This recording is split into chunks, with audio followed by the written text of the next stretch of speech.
2 in the morning. Al-Asad Airbase, Western Iraq. The ANSPY-6 radar array was already tracking 3 distinct plumes rising from the Iranian interior near Kermanshah. For the 5,500 United States personnel stationed across the desert floor, the next 9 minutes would determine the difference between a controlled defense and a mass casualty event. The night air was freezing, carrying the faint, sharp scent of JP-8 jet fuel and the fine, abrasive dust of the Anbar province. High above the atmosphere, the heat signatures had been flagged in less than 20 seconds by space-based infrared system satellites, their data whispering through secure links to the Combined Air Operations Center before the missiles had even cleared their mobile launch rails. Inside the darkened hubs of the base's Combat Information Center, the atmosphere was a vacuum of professional silence, broken only by the rhythmic tapping of keys and the steady, low-frequency hum of cooling fans. Technicians stared at glowing consoles, where blue icons represented United States assets and blinking amber arcs traced the incoming threat. The trajectory was undeniable. These were not the unguided rockets of local militias. These were Fateh 110 short-range ballistic missiles, guided by inertial navigation and global positioning satellites, traveling at over 4 times the speed of sound. The base commander issued the order over the giant voice public address system. The words "incoming, incoming, incoming" echoed across the concrete aprons, bouncing off the hardened aircraft shelters where F-16 Fighting Falcons sat, fueled and ready. Soldiers and airmen, many of whom had been asleep seconds before, rolled out of their bunks and sprinted for the reinforced concrete bunkers. The sound of heavy boots hitting gravel was the only music in the dark. In the bunkers, the air was thick with the smell of old sandbags and the metallic tang of anxiety. But the discipline was absolute. 600 miles away, the Iranian batteries continued their work. A second salvo of 5 missiles ignited, their white-hot exhaust carving jagged lines through the Iranian night sky.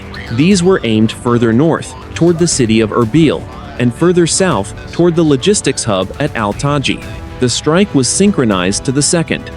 At 4 minutes to impact, the first of the Fateh 110 missiles crossed the border into Iraqi airspace. It was at its apogee, nearly 50 kilometers above the earth, a silent needle of steel and high explosives arcing through the vacuum. Below it, the lights of Baghdad were a distant, flickering grid. The missile began its terminal descent, its nose cone heating to over 1,000 degrees as it slammed back into the thicker air of the lower atmosphere. On the ground at Al-Asad, the silence was finally shattered. A low, guttural roar began to grow, like a freight train falling from the sky. It was the sound of the air itself being torn apart by a ton of metal moving at Mach 3. At exactly 2:12 in the morning, the first warhead struck. The missile did not hit the bunkers. It punched straight through the roof of a maintenance hangar on the eastern edge of the flight line. The 1,000-pound high-explosive warhead detonated on contact with the concrete floor. The resulting fireball bleached the desert white for 3 miles in every direction. The hangar, a massive structure of steel and corrugated aluminum, vanished in an instant. The blast wave expanded outward at 3,000 meters per second, shattering every window within a half-mile radius, and throwing 2-ton maintenance vehicles through the air like toys. 3 seconds later, the second missile impacted the primary fuel farm. The detonation ruptured 3 million-gallon bladders of aviation fuel.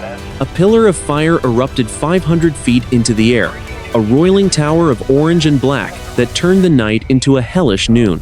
The heat was so intense that it melted the tires of fire trucks parked 200 meters away. In the bunkers, the earth didn't just shake, it heaved.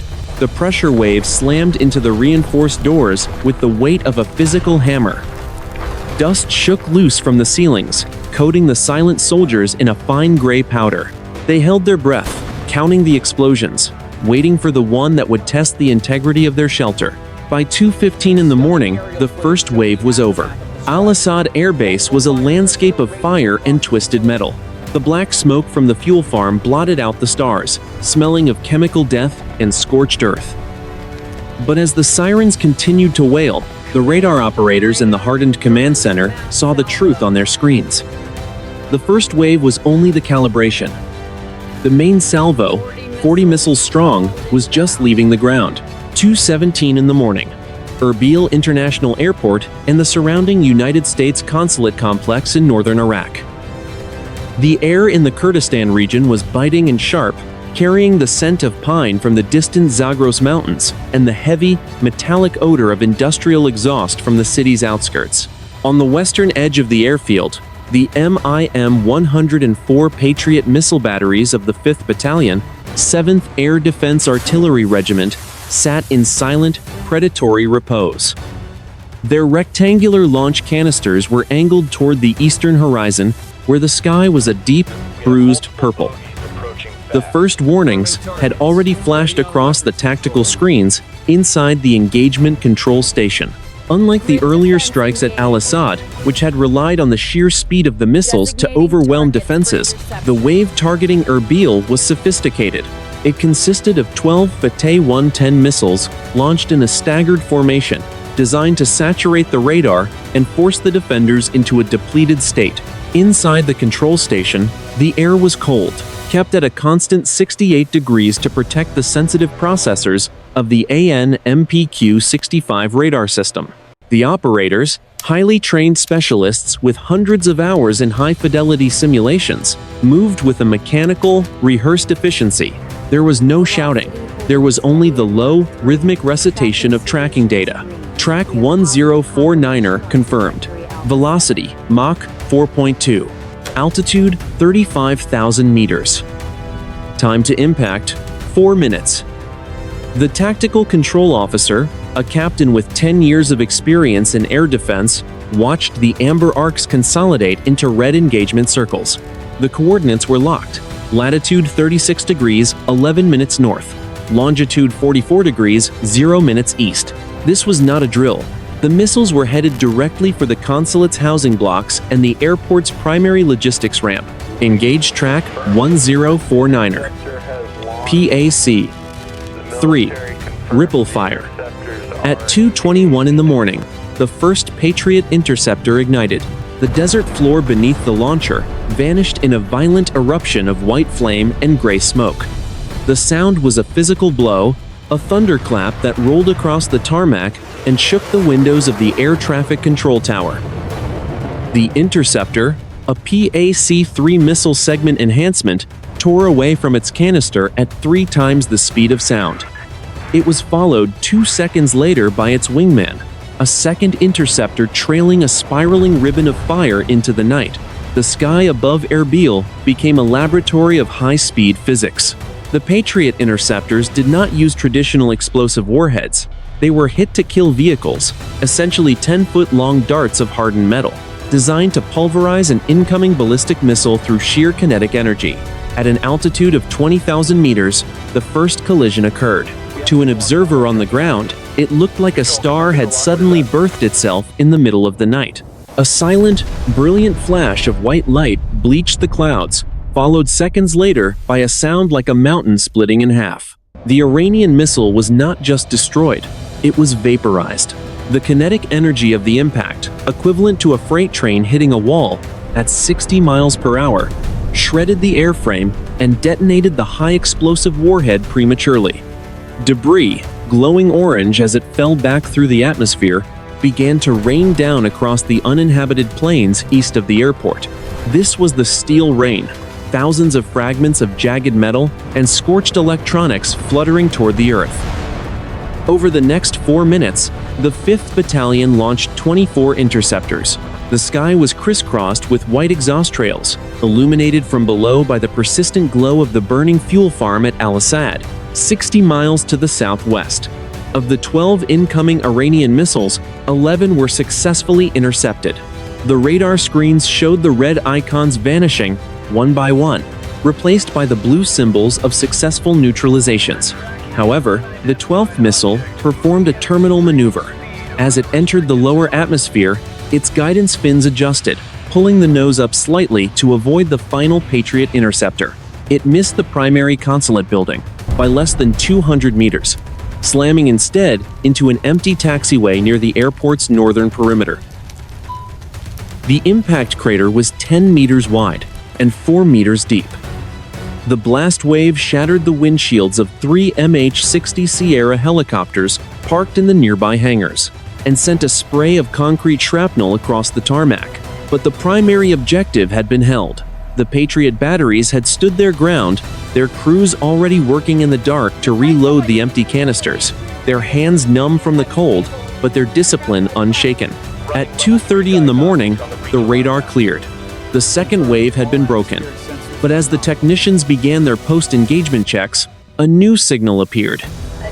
It was lower, slower, and coming from a different direction entirely. It was the signature of a drone swarm, and it was less than 10 miles away.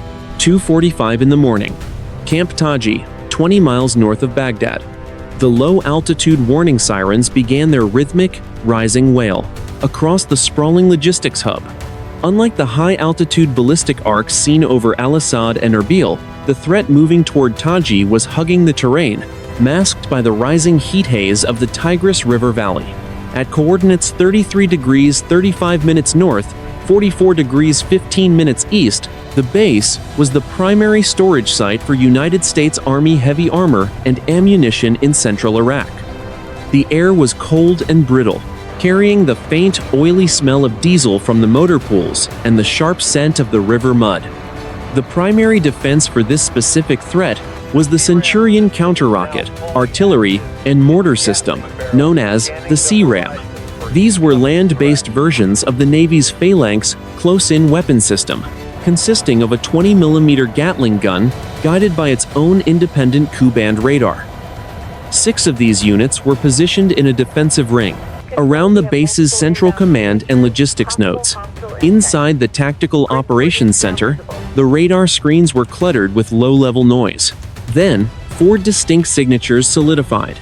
These were not missiles, but Shahed 136 suicide drones, powered by small piston engines, that made them sound like lawnmowers in the sky. They were slow, flying at only 180 kilometers per hour, but they were small and coated in radar-absorbent material. They were designed to loiter and strike with precision, carrying 30 kilograms of high explosives in their nose cones. Targets acquired: tracks 061 through 064. Range 4 kilometers, the fire control sergeant announced. His voice was steady, filtered through the static of a secure internal headset. C-RAM systems 1 and 4, weapons free. Engagement logic set to automatic. At 2:48 in the morning, the night was torn apart by a sound like a giant piece of canvas being ripped in half. The first Centurion system engaged. The 20mm cannon began firing at a rate of 75 rounds per second. Each round was a M940 self-destructing high-explosive incendiary tracer. A stream of bright red light reached out into the darkness, a continuous finger of fire that seemed to touch the horizon. The tracers illuminated the dust in the air, creating a shimmering red tunnel of light. The sound was deafening, a mechanical roar that vibrated through the reinforced concrete walls of the nearby barracks. The system was not aiming directly at the drone, but calculating a lead point, filling a specific volume of sky with a cloud of exploding tungsten fragments. The first drone, Track 061, flew directly into the wall of steel. It didn't just crash, it disintegrated. The 20mm rounds shredded the fiberglass airframe and detonated the fuel tank. A small orange fireball blossomed 200 meters above the northern perimeter fence, followed by a shower of burning debris that tumbled into the empty desert. The second and third drones attempted to bank away, sensing the atmospheric disturbance of the nearby fire. It was a futile gesture. The second C-RAM battery, located near the fuel bladders, swiveled its white, dome-shaped radar head and locked on in less than a second. Another roar of gunfire followed. The tracers caught the third drone in a crossfire, the high-velocity rounds punching through the engine block and sending the aircraft into a violent, spinning dive. It slammed into the sand 500 meters short of the main gate, detonating with a sharp, dry crack that sent a plume of dust 50 feet into the air. However, the fourth drone had taken a wider, more circuitous route. It had stayed below the radar horizon of the primary scanners by flying through a narrow wadi to the east. By the time the Centurion system at the southern gate acquired it, the drone was already within 600 meters and diving toward a row of M1A2 Abrams tanks parked in the maintenance yard. The C-RAM opened fire, its red tracers dancing around the small silhouette of the drone. The gunner in the operations center held his breath, watching the distance close on his screen. At 400 meters, the drone took a hit to the left wing. It jerked to the side, but maintained its dive. At 200 meters, the 20mm rounds finally found the fuselage. The drone exploded mid-air, only 50 meters above the maintenance yard. The blast was small compared to the ballistic missiles at Al-Asad, but the proximity was dangerous.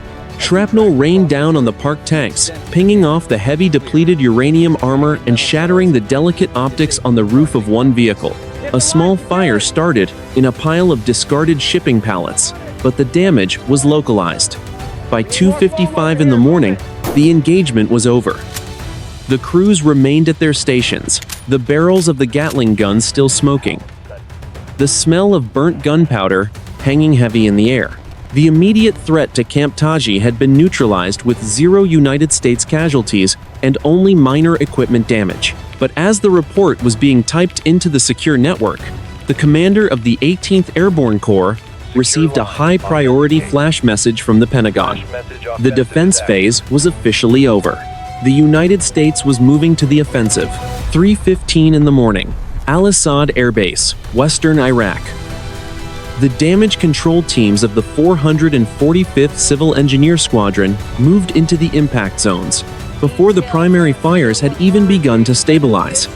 The air was a thick, suffocating curtain of vaporized jet fuel, pulverized concrete, and the acrid, chemical stink of burning electrical insulation. Over the base, the sky was a bruised orange, reflecting the massive conflagration still roaring at the primary fuel farm. 65 firefighters, wearing silver heat-reflective proximity suits, deployed 8 OSHK OSHP-19R crash trucks into the heart of the thermal plume. The temperature at the edge of the fuel bladders exceeded 1,200 degrees, enough to soften the structural steel of the nearby hangars. The firefighters operated with a mechanical, practiced precision, directing 4,000 liters of aqueous film-forming foam per minute into the base of the flames. This foam was designed to create a physical barrier between the fuel and the oxygen, smothering the fire that water alone would only spread. They worked in 3-man teams, their vision obscured by the swirling gray smoke and the steam rising from the cooling concrete. Simultaneously, the explosive ordnance disposal teams began a systematic sweep of the flight line and the surrounding taxiways. Their mission was to identify and mark unexploded submunitions or cracked warhead casings that could still pose a lethal threat to ground crews. Walking in staggered lines and using handheld thermal imagers, they searched for the telltale heat signatures of buried ordnance. At coordinates 33 degrees 50 minutes north, 42 degrees 25 minutes east, they discovered a large section of an Iranian missile casing that had failed to detonate, its high explosive fill exposed to the open air. In the hardened underground medical facility, the surgical teams initiated a mass casualty protocol. The room was a sterile contrast to the chaos outside, smelling of antiseptic and the faint, ozone scent of running oxygen concentrators. 22 United States personnel had been admitted in the first hour following the strike. 14 were treated for grade 2 concussions and traumatic brain injuries caused by the overpressure of the blasts. 6 others suffered from deep lacerations and shrapnel wounds sustained during the collapse of the maintenance hangar. 2 airmen were in critical condition with severe burns, their vitals monitored by a dozen flickering screens. The triage officers moved between the cots, their voices low and professional as they assigned color-coded priority tags to each patient.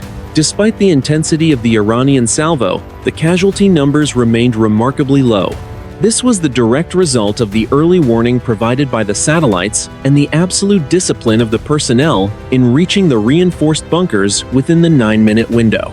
The base's infrastructure, built during the Cold War and reinforced over decades of regional conflict, had functioned exactly as designed. At Erbil and Camp Taji, the recovery effort was equally systematic. In northern Iraq, the civil engineering teams were already using rapid-set concrete to repair the single-impact crater on the taxiway. This specialized chemical mixture, designed for combat environments, was capable of supporting the weight of a 60-ton transport aircraft in less than 45 minutes. By 4 in the morning, the primary runways at all 3 targeted bases were officially declared operational for emergency flight operations. Structural engineers moved through the rows of hardened aircraft shelters, checking for cracks in the 2-meter-thick reinforced concrete arches. While the exteriors were scorched and pitted by shrapnel, the F-16 fighters and MH-60 Sierra helicopters inside remained untouched. The maintenance crews began the process of hot refueling the aircraft from mobile tankers, bypassing the damaged central fuel farm, to ensure that the base's defensive air cover remained in the sky. By 4:30 in the morning, the immediate chaos had been replaced by the rhythmic hum of recovery. The fires were contained, the wounded were stabilized, and the runways were clear. The United States military had absorbed a coordinated ballistic strike and remained fully capable of projecting power. Inside the Air Operations Center, the focus shifted from survival to the massive logistics of the coming retaliation. The base commanders reported their status to Central Command. The shield had held, and the sword was being unsheathed. 5 in the morning, the northern Persian Gulf. The destroyer USS Mason and the cruiser USS Shiloh sat in the deep swell, their gray hulls nearly invisible against the pre-dawn horizon. The water was a dark, churning green, smelling of salt, and the heavy, sweet scent of crude oil from the nearby loading terminals. Both vessels were operating under emissions-controlled delta, their radars silent and their crews at general quarters. The only sound was the low, rhythmic thrum of the gas turbine engines, and the slap of the sea against the steel plating. Inside the Combat Information Center of the USS Mason, the air was cool and smelled of recycled oxygen and ozone. The commanding officer sat in the high-backed captain's chair, his eyes fixed on the large screen display showing the strategic map of Western Iran. The authorization had come through the secure satellite link 3 minutes ago. It was a signed execute order from the National Command Authority, authorizing a proportional strike against the signed Islamic Revolutionary Guard Corps missile bases at Tabriz and Kermanshah. VLS Battery. This is the captain. Batteries released for Operation Desert Vengeance. Target package Alpha 1 through Alpha 60. Engage. At 5:0 to 5 in the morning, the deck of the USS Mason shuddered with a violent, sustained vibration. The first of 60 Tomahawk land attack missiles ignited inside its cell of the Mark 41 vertical launch system. The armored hatch blew open, and a pillar of white flame and orange sparks geysered 20 feet into the air. The sound was a continuous, bone-shaking roar that drowned out the wind and the waves. The missile punched through the smoke, its solid-fuel booster rocket carving a jagged path toward the stars before. Its small turbofan engine kicked in, and it leveled off at 50 feet above the water. The missiles were launched in a staggered ripple, one every 3 seconds. From the shore, it looked like a necklace of white fire being drawn across the dark velvet of the Gulf. Each Tomahawk was a 2,000-pound precision weapon, guided by terrain contour matching and digital scene mapping area correlation. They flew at 880 kilometers per hour, hugging the contours of the Iranian coastline to avoid detection. As the first wave of 12 missiles crossed the shoreline at coordinates 29 degrees 58 minutes north, 48 degrees 30 minutes east, the Iranian integrated air defense system came alive. The silence of the desert was shattered as the search radars of an S-300 surface-to-air missile battery near Bandar-e-Mashar locked onto the incoming threats. The trigger was squeezed in a concrete bunker 5 miles inland. The S-300 missile shrieked off its transport erector launcher, a massive white column of fire punching backward through the dust and sagebrush. The heat blast washed across the faces of the Iranian technicians standing nearest, the temperature instantly rising by 40 degrees. The smoke rose in a dense, suffocating plume that blotted out the early morning stars for 3 full seconds. The Iranian interceptor climbed at Mach 6, its radar seeker head searching for the low-flying Tomahawks. It found the third missile in the formation, just as it was clearing a coastal ridge. The S-300 warhead detonated with a thunderous crack that echoed off the limestone cliffs. The blast wave tore the Tomahawk apart, its wings sheared off, and its engine shredded by thousands of tungsten fragments.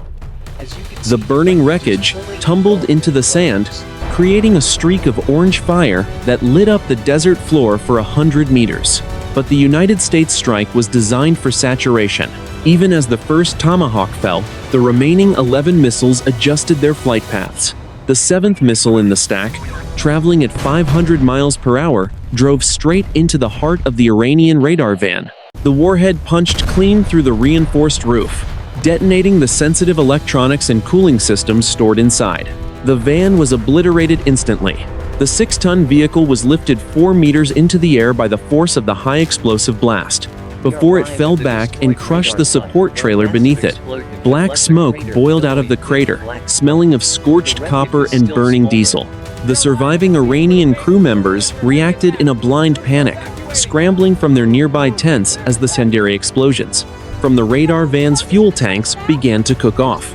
They sprinted for the safety of a nearby trench, but the air was already thick with the smell of burning propellant and the sharp, metallic tang of the strike.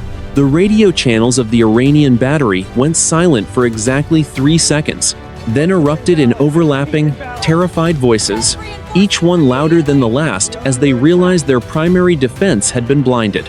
Black smoke rose from the wreckage of the radar site, a dark thumbprint against the graying sky. The path was now open. The first wave of 60 missiles was only the beginning of a systematic dismantling of the launch sites that had struck Al-Asad. As the Tomahawks continued their low-altitude flight toward their primary targets deep in the Iranian interior, the flight decks of the United States carriers further south were already coming to life. 5:45 in the morning. The flight deck of the amphibious assault ship USS Tripoli and the concrete runways of Prince Sultan Airbase. The air above the carrier's deck was a screaming vortex of heat and sound, thick with the sharp, chemical sting of burnt JP-5 fuel and the iron smell of the sea. For the pilots of Marine Fighter Attack Squadron 225, the morning was a transition from the static tension of the ready room to the violent physics of a vertical short takeoff launch. 6 F-35 Bravo Lightning II stealth fighters were already positioned at the launch points, their internal weapons bays loaded with AGM-88 Gulf Advanced Anti-Radiation Guided Missiles. These aircraft were the glass daggers of the United States Strike Force, designed to find and kill the electronic eyes of the Iranian air defense network before the main hammer fell. The launch was a masterpiece of coordinated deck choreography. Yellow-shirted flight deck officers moved with a frantic but precise rhythm, their hand signals the only communication above the roar of the Pratt & Whitney F-135 engines. At 5:50 in the morning, the first F-35 Bravo throttled up. The lift fan behind the cockpit groaned as it redirected 20,000 pounds of thrust, and the fighter surged forward, lifting off the short deck and banking hard toward the northeast. Simultaneously, 1,200 miles to the west, 12-15E Strike Eagles of the 391st Fighter Squadron began their takeoff rolls. These were the heavy lifters, each carrying 24 GBU-39 small-diameter bombs and a full load of air-to-air missiles. The sound of their afterburners was a continuous, low-frequency rumble that shook the desert floor and could be felt in the teeth of the ground crews. The Strike Eagles were the follow-on force, intended to provide the massive weight of ordnance needed to crater the Iranian missile silos and destroy the hardened command bunkers. The two wings converged over the international waters of the Persian Gulf at an altitude of 30,000 feet. The coordination was handled by an E-3G Sentry AWACS circling over the Saudi desert, its rotating radar dome acting as the digital conductor for the entire aerial symphony. The air was cold at 30,000 feet. The sky, a deep, star-pierced black that was just beginning to fade into a pale violet at the eastern edge. Viking lead. This is Sentry. You are cleared into the engagement zone. Roebuck is active. Multiple search radars detected at coordinates 32 degrees north, 48 degrees east. Identify as HQ-9 surface-to-air missile batteries. Inside the cockpit of the lead F-35 Bravo, the pilot saw the world through a helmet-mounted display that projected a 360-degree view of the battlefield. The Iranian radar sights appeared as glowing red diamonds on his visor. Because of the stealth characteristics of the Lightning II, the Iranian operators saw nothing on their screens but empty sky. The pilot felt the slight vibration of the airframe as he opened the internal weapons bay doors, a move that momentarily increased his radar signature but allowed him to ready his missiles. The F-35 pilots operated in silent mode, using the multi-function advanced data link to share target information without emitting a single radio pulse that the enemy could track. They were hunting the HQ-9 batteries, a Chinese-made long-range system that posed the greatest threat to the non-stealthy Strike Eagles. The Iranian batteries were located near the coastal city of Ahvaz, protected by a dense network of short-range anti-aircraft guns and shoulder-fired missiles. As the strike package crossed the coastline, the Strike Eagles dropped to a lower altitude, masking their approach behind the jagged peaks of the Zagros Mountains. The terrain was a chaotic landscape of shadows and limestone, the air turbulent as it pushed over the ridges. The pilots pulled 6 Gs as they banked through the narrow valleys, their terrain following radars, keeping them exactly 200 feet above the ground. By 6:15 in the morning, the first wave of United States aircraft was less than 50 miles from their primary targets. The Iranian military, still reeling from the Tomahawk strikes on their coastal radar stations, began a desperate attempt to reset their defensive lines. They moved mobile launchers under the cover of camouflage netting and activated backup communication links. But the F-35 Bravos were already in position, their sensors locked on the heat signatures of the Iranian generators. The first shot was not an explosion, but a digital handshake. The electronic warfare suites of the United States aircraft began a massive jamming operation, flooding the Iranian frequencies with a wall of white noise. On the ground in Iran, the radar screens of the HQ-9 batteries blossomed with thousands of false targets, a digital blizzard that made it impossible to distinguish between a real fighter and a ghost. The stage was set, the stealth daggers were drawn, the heavy hammers were in the air, and the Iranian air defense operators were staring at screens full of static. The next 3 minutes would determine the fate of the Iranian Missile Command. 6:17 in the morning, 10 miles southwest of Ahvaz, Iran. The sky was the color of a fresh bruise, a deep, painful purple that was just beginning to bleed into orange along the jagged crests of the Zagros Mountains. The air at 20,000 feet was thin and freezing, but inside the pressurized cockpit of the lead F-35 Bravo, the pilot felt only the radiating heat from the massive liquid crystal displays. The mission had reached its terminal phase. The Iranian HQ-9 surface-to-air missile battery was less than 40 kilometers away, its search radar emitting a frantic, high-frequency pulse that the F-35's electronic warfare suite was already dissecting and feeding back as a digital death warrant. The pilot adjusted his grip on the side-stick controller, his heart rate a steady 65 beats per minute, the result of a decade of high-intensity training. He checked the status of his wingman, Viking 2, via the data link. Both aircraft were invisible to the enemy. Ghosts in a machine world. At coordinates 31 degrees 12 minutes north, 48 degrees 29 minutes east, the primary target, a mobile HQ-9 radar van, and its associated 4 missile launch canisters sat in a dry wadi, surrounded by a ring of AAA anti-aircraft guns. The trigger was squeezed. Inside the internal weapons bay of the F-35 Bravo, the heavy mechanical locks snapped open with a metallic thud that resonated through the pilot's seat. The AGM-88 Golf HARM missile dropped into the slipstream for a fraction of a second before its solid-fuel rocket motor ignited with a violent, white-hot roar. The missile shrieked off the rail, a white column of fire punching backward through the thin air and leaving a jagged scar of smoke across the dawn sky.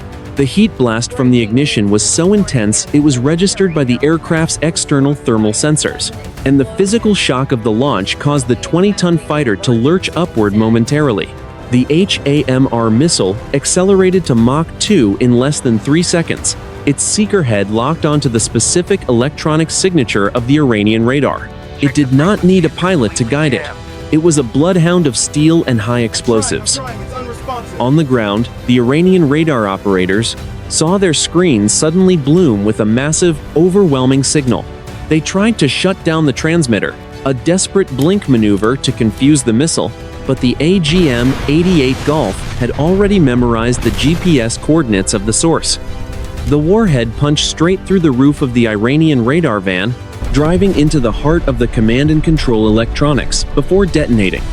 The 150 pounds of high explosives turned the six-wheeled vehicle into a jagged flower of fire and twisted steel. The turret of the nearby launch vehicle was lifted straight off its chassis, 6 tons of steel rising 4 meters into the air before it fell back, and crushed 2 Iranian soldiers who were attempting to reach their stations. A fireball erupted that bleached the desert white for 5 seconds, followed by a shockwave that shattered the windows of a nearby observation post and threw the remaining crews off their feet. The smell of vaporized copper and burning diesel fuel immediately filled the wadi, thick and suffocating. The defending Iranian troops reacted with a frantic, uncoordinated panic. A nearby S-300 battery, sensing its primary support was gone, launched 3 interceptors in a mad dog mode, firing blindly into the sky, in the general direction of the incoming strike.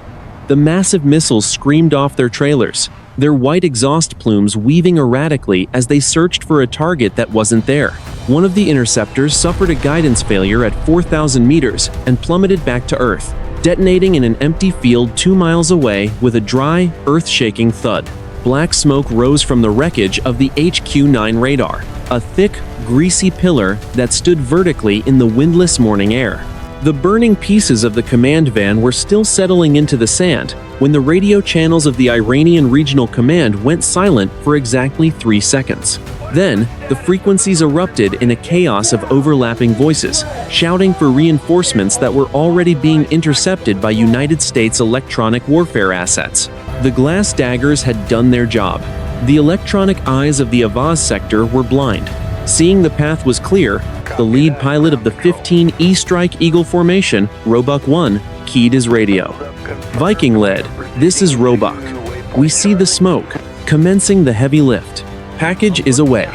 The 12 Strike Eagles, flying at 500 knots, released a total of 288 GBU-39 small-diameter bombs. The munitions, each equipped with diamondback wings, glided toward the Iranian ballistic missile silos located 5 miles behind the destroyed radar site.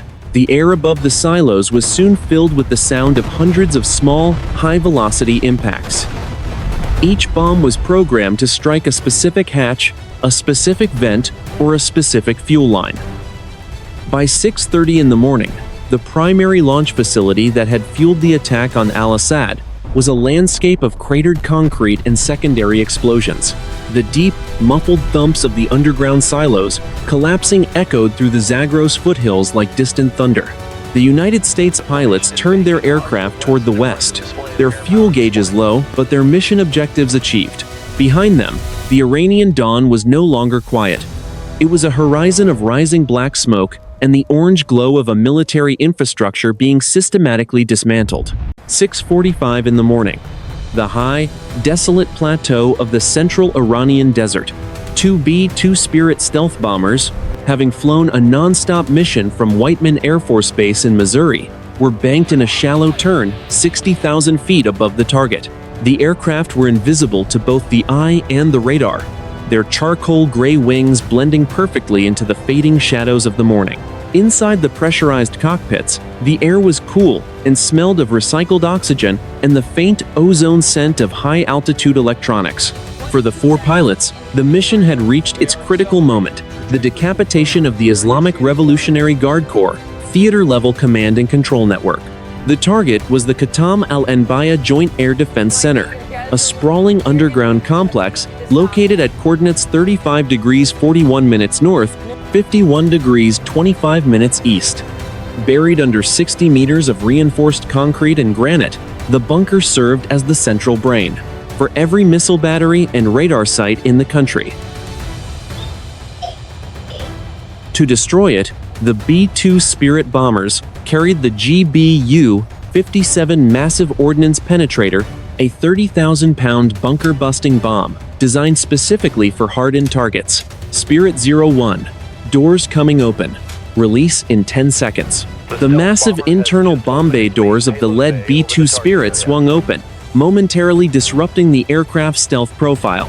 At 6:50 in the morning, the first GBU-57 was released.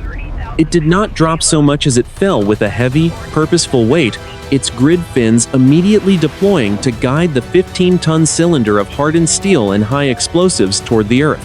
The bomb accelerated through the thin air, reaching supersonic speeds as it plummeted toward the mountain. The impact was not a flash, but a deep, subterranean thud that could be felt 10 miles away. The Massive Ordnance Penetrator used its kinetic energy to punch through the layers of granite and steel like a needle through silk. It traveled nearly 40 meters into the Earth before the delayed action fuse triggered the explosion. The result was a massive, muffled roar as the pressure of the blast was contained within the mountain itself. The ground above the bunker rippled like water, and a single immense plume of gray dust and pulverized rock geysered 500 feet into the air from the primary ventilation shafts. Inside the bunker, the catastrophic failure was instantaneous. The blast overpressure collapsed the reinforced ceilings of the main operations hall, crushing the rows of communication consoles and the officers manning them.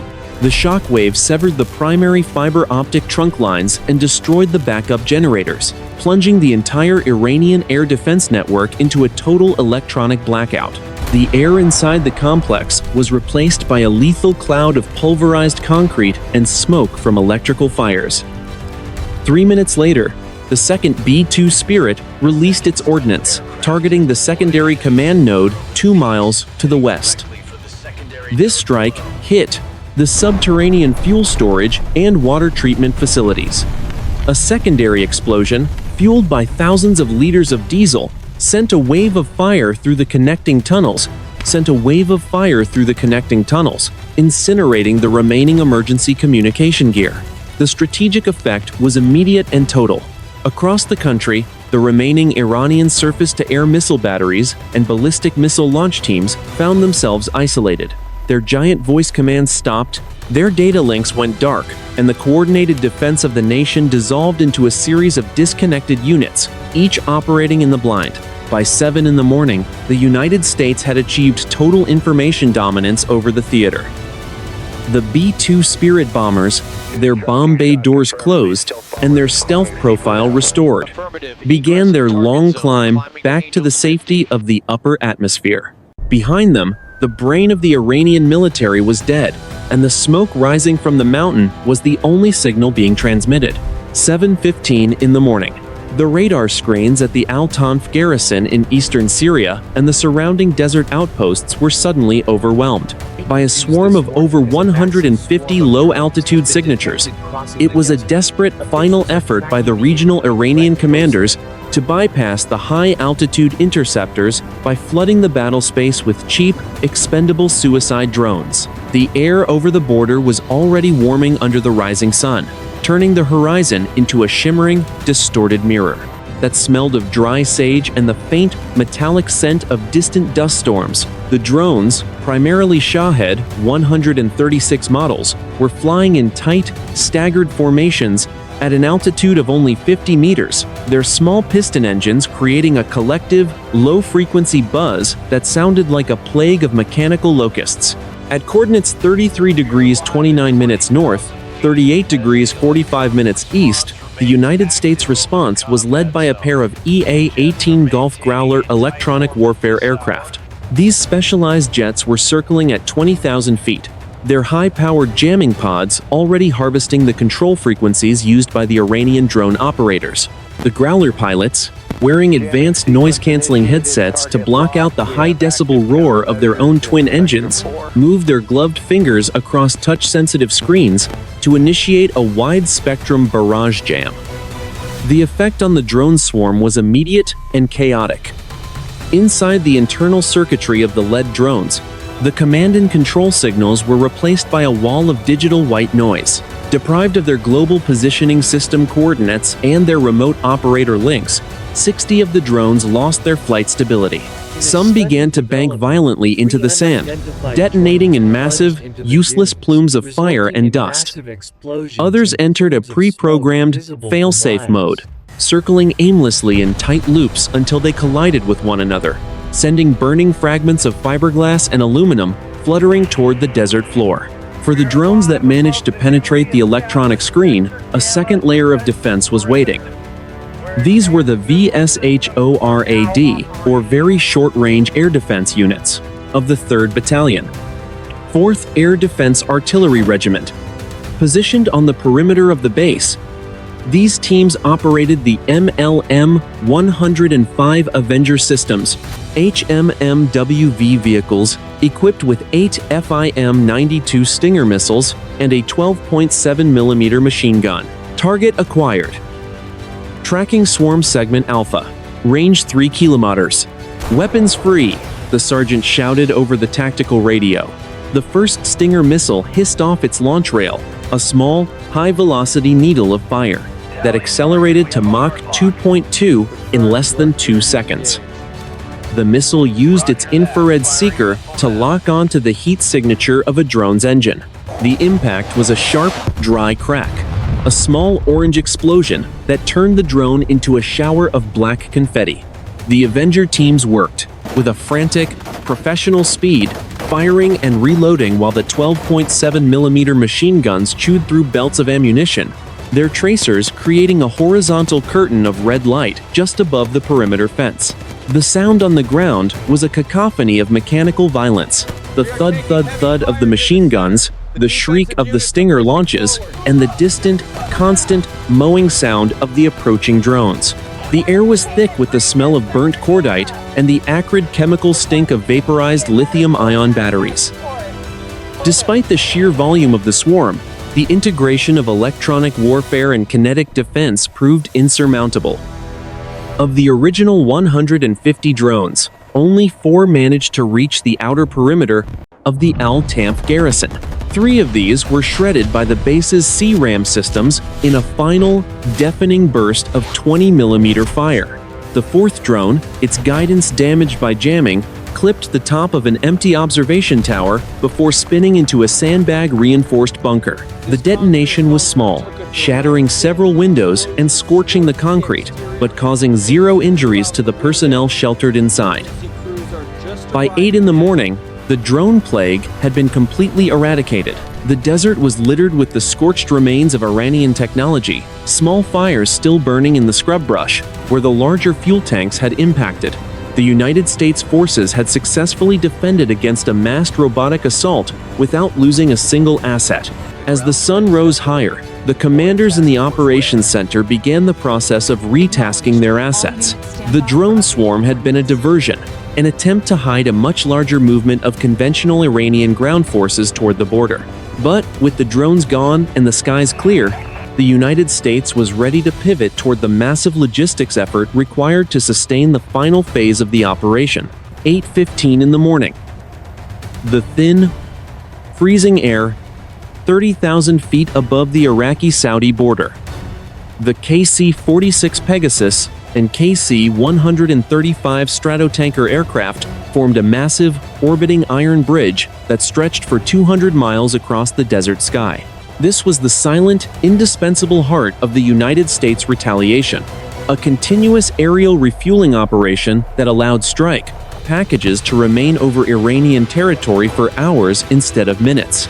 The air at this altitude was crystal clear, smelling of recycled oxygen and the faint, dry scent of the cabin's climate control system, a sharp contrast to the smoke and heat on the ground.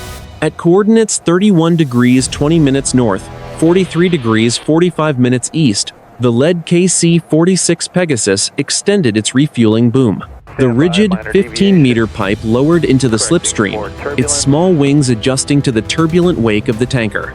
Moments later, a flight of 415E Strike Eagles, their fuel gauges flashing amber after their high-speed run over the Zagros Mountains, moved into position.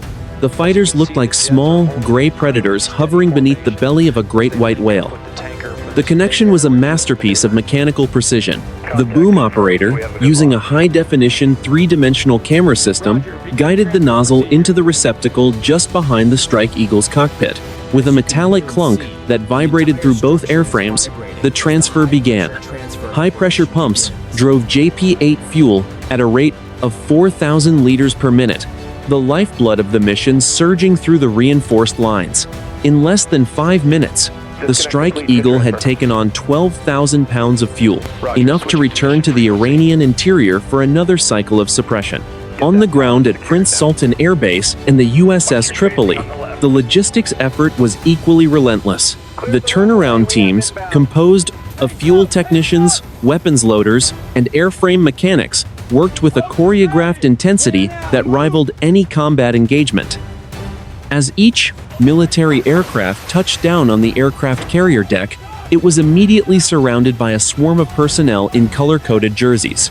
The ordnance teams used hydraulic lifts to move 2,000-pound GBU-31 Joint Direct Attack munitions from the armored magazines to the waiting aircraft. Each bomb was a precision-guided hammer, its GPS guidance kit checked and double-checked before being bolted to the hardpoints. In the last 3 hours, the logistics chain had moved over 180 tons of high explosives and 400,000 gallons of fuel without a single safety incident or mechanical failure. The scale of the sustainment was staggering. Behind the frontline tankers, C-17, military transport aircraft were already landing at forward military air bases, carrying replacement radar components, medical supplies, and fresh batteries for the missile systems. These massive cargo planes functioned as a mobile warehouse, ensuring that the defensive shield remained at 100% capacity even as the sword was being swung. Inside the logistics coordination cell at Command Center, the throughput was monitored on massive digital displays. The data showed the status of every gallon of fuel and every crate of ammunition from the home country to the water region. The complexity was managed by thousands of personnel who would never see the smoke of a detonation. Yet their work was what made the precision of the military aircraft possible. By 9 in the morning, the second full wave of the counteroffensive was fueled, armed, and crossing the border. The initial strikes had been about shock and decapitation. The follow-up would be about the systematic destruction of the bent foreign military's ability to reconstitute its forces. As the tankers turned into their new orbits, the crews monitored the fuel levels, already preparing for the third and fourth waves. The military forces machine was no longer just responding to an attack. It was executing a pre-planned, sustainable campaign of total regional dominance. 10 in the morning. The Combined Air Operations Center at Al-Udeid Airbase in Qatar. The room was a cathedral of blue light and hushed voices, where the true cost of the last 8 hours was being measured in high-resolution pixels and scrolling data streams. The air inside the facility was chilled to 64 degrees to protect the massive server banks. Outside, the Arabian sun was already baking the desert floor to 50 degrees, but inside, the world was a collection of cold, digital facts. Intelligence officers and targeteers sat in tiered rows, their eyes fixed on the God's eye view provided by RQ-4 Global Hawk drones circling 60,000 feet above the foreign military interior. The battle damage assessment was systematic and unforgiving. At coordinates 38 degrees 4 minutes north, 46 degrees 15 minutes east, the satellite imagery confirmed the total destruction of the Tabriz missile storage facility. Where there had once been 12 reinforced concrete bunkers, there were now only jagged, blackened craters. The thermal signatures indicated that secondary fires were still burning, 3 hours after the final GBU-39 impact. Analytical software estimated that 85% of the short-range ballistic missiles stored at the site had been neutralized before they could be fueled. In the Avaz sector, the carnage was even more pronounced. The F-35 Bravo and 15 E-Strike Eagle missions had achieved a 94% success rate against mobile targets. Analysts counted the charred skeletons of 42 mobile launch vehicles, their hydraulic arms twisted into useless scrap by the precision of the small-diameter bombs. The HQ-9 and S-300 surface-to-air missile batteries that had once guarded the coast were listed as combat ineffective. Of the 36 radar vans originally detected, 34 had been confirmed as obliterated, leaving a gap in the foreign military early warning network that stretched for 400 kilometers. The decapitation strike by the B-2 Spirit bombers against the Khatam al-Anbiya Center was classified as catastrophic functional failure. Ground-penetrating radar and thermal sensors indicated that the underground complex had suffered a total structural collapse. No electronic emissions had been detected from the site since 7 o'clock in the morning. The foreign military's centralized command structure had been replaced by a deafening silence, forcing regional units to operate without coordination or strategic oversight. On the military forces side, the assessment reflected the professionalism and technological superiority of the defense.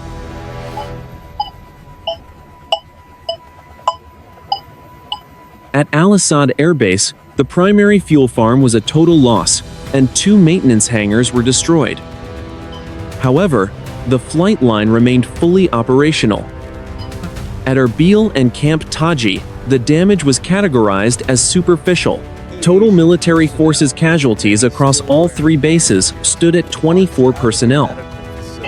22 had been treated for minor shrapnel wounds or concussions and returned to duty.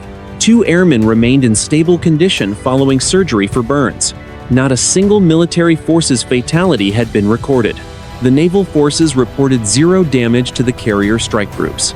The naval warships had expended a combined total of 84 Tomahawk cruise missiles, with 81 reaching their primary targets. The remaining 3 had been intercepted by foreign military point defenses or suffered mechanical failures over uninhabited terrain. In the air, all aircraft that had crossed the border, including the jet fighter aircraft and electronic warfare jets, had returned to their respective decks or bases. Only 1 jet fighter aircraft had sustained minor shrapnel damage from an anti-aircraft shell, which was already being repaired by ground crews. By 10:30 in the morning, the report was finalized and transmitted to the Defense Headquarters facility. The numbers told a story of overwhelming precision. The foreign military offensive capability had been reduced by an estimated 70% in a single morning. The Desert Shield had not only absorbed the blow, but had shattered the hand that delivered it. The strategic map of the Middle East had been redrawn in the span of 8 hours. As the intelligence officers closed their folders and the next watch stood up to take their places, the focus shifted from the damage already done to the long-term containment of what remained. The foreign military was no longer a regional threat. It was a fractured force, struggling to find its voice in a world where the military forces had proven it could strike anywhere, at any time, with absolute impunity. 12 noon in Washington, D.C., and 8 at night in the North Arabian Sea. The National Military Command Center inside the Pentagon was a quiet hive of activity, the air chilled and smelling of floor wax and expensive coffee. On the massive center screen, the strategic map of the Middle East was a mosaic of blue icons, representing United States assets, all of them in a state of high readiness. The crisis that had begun with a flash of Iranian ballistic missiles 9 hours earlier had transitioned from a kinetic engagement into a cold, calculated standoff. The United States had not only absorbed the blow, but had systematically dismantled the offensive architecture of the Islamic Revolutionary Guard Corps. In the Arabian Sea, at coordinates 25 degrees north, 57 degrees east, the USS Gerald R. Ford turned its massive bow toward the Strait of Hormuz. The carrier, a 100,000-ton island of steel and nuclear power, moved at a steady 30 knots, its wake a white scar, across the dark water. The flight deck was a scene of controlled energy, the air thick with the smell of salt spray and the lingering heat of jet exhaust. F-35 Bravo and FA-18 Gulf Growlers were being moved into the hangar bays for deep maintenance, while a fresh combat air patrol of 4 F-22 Raptors from a land-based squadron circled 10,000 feet above the strike group. The diplomatic and strategic fallout was already settling across the region. The Iranian government had not issued a public statement in 14 hours, its central command structure paralyzed by the B-2 Spirit strikes on the Khatam al-Anbiya bunker. The message from the White House had been delivered through back channels. Any further escalation would result in the targeting of the Iranian oil infrastructure and the total blockade of the Persian Gulf. At Al-Asad Airbase and Erbil, the recovery was nearly complete. The giant voice system no longer screamed warnings. Instead, it carried the rhythmic commands of the civil engineering teams. The primary fuel farm at Al-Asad was still a scorched ruin, but 6 mobile refueling bladders were already in place, fed by a continuous line of KC-135 tankers.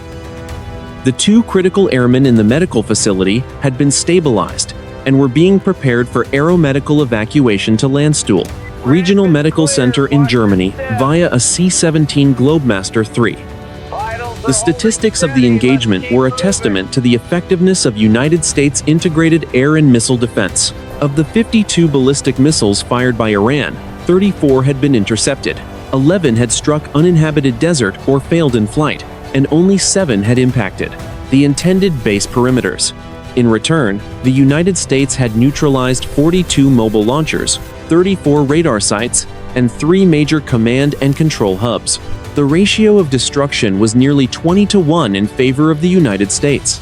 Inside the Pentagon, the chairman of the Joint Chiefs of Staff reviewed the final battle damage assessment. The United States military had proven that its presence in Iraq and the Persian Gulf was not a vulnerability.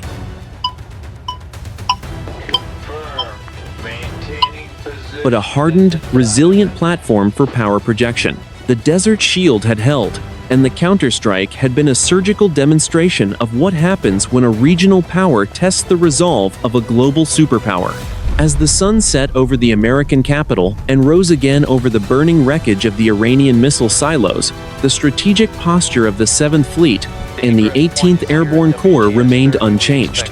The bases were being repaired, the carriers were on station, and the pilots were already briefing for the next watch. The war that many had feared would set the region on fire had been contained by a wall of high-technology steel and the disciplined professionalism of 50,000 United States personnel. The silence that now hung over the Persian Gulf was not the silence of peace, but the heavy, expectant silence of restored deterrence. The United States had drawn a line in the desert sand with fire and precision, and for now, that line would be respected.